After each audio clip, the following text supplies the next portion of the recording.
At dahil maganda na ang panahon mga amigo, gumala nga kami dito sa barangay na Bangig, Palanas, Masbate. Alam nyo ba na napakaganda gumala dito? Oo, tama yung narinig nyo at syempre talagang marirelax ka dito mga amigo. At andito kayo, kaya kung hindi ka pa nakapasyal dito, ano pa, pumunta ka na dito kasi libreng-libre naman at talagang napakaganda dito pagkapaita. Pero nga mga amigo, dahil nga laging bagyo dito sa lugar ng Masbate, ito matatanaw muna natin, ano? Ang daming basura ngayon dahil panay ulan dito ngayon sa amin mga ludi. Pag maulan pala mga amigo, maraming basura ang dumarayo dito sa tabing baybayin pagkapaita. Pero hindi ibig sabihin na pag maraming basura sa amin na galing. Hindi po. Hindi namin alam kung saan galing pa yung mga basura na yan. Napadpad lang yan dito sa amin mga amigo. At kung napansin nyo, na-vlog na rin natin yung tabing baybayin ng barangay na Bangig ay talagang napakaganda mga amigo. Ayan, kaya lang panay ulan dito sa atin at hindi pa tayo tinatantanan ng mga bagyong ito pagkapaita. Kaya ito yung matatanaw natin, puro basura. Pero pag okay na yung panahon mga amigo, lininis naman dito, no?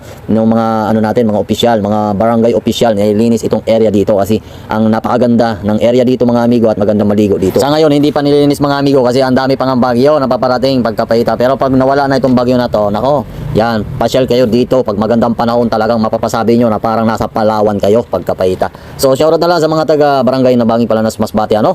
At nga pala mga ludi, kung gusto nyo masubaybayan yung ating mga travel, mga gala, mga vlog dito sa Masbate, please follow and subscribe para naman kung meron tayong bagong upload, ma-update kayo. At sa mga nagpapashoutout pala, ano? Yan, waiting pa mga ludi. Yan, isa-shoutout ko kayo sa next travel natin. Pero sa ngayon, dahil short video lang muna yung ginagawa natin, dahil panay pa brownout dito at syempre yung internet nagpawala-wala pagkapaita.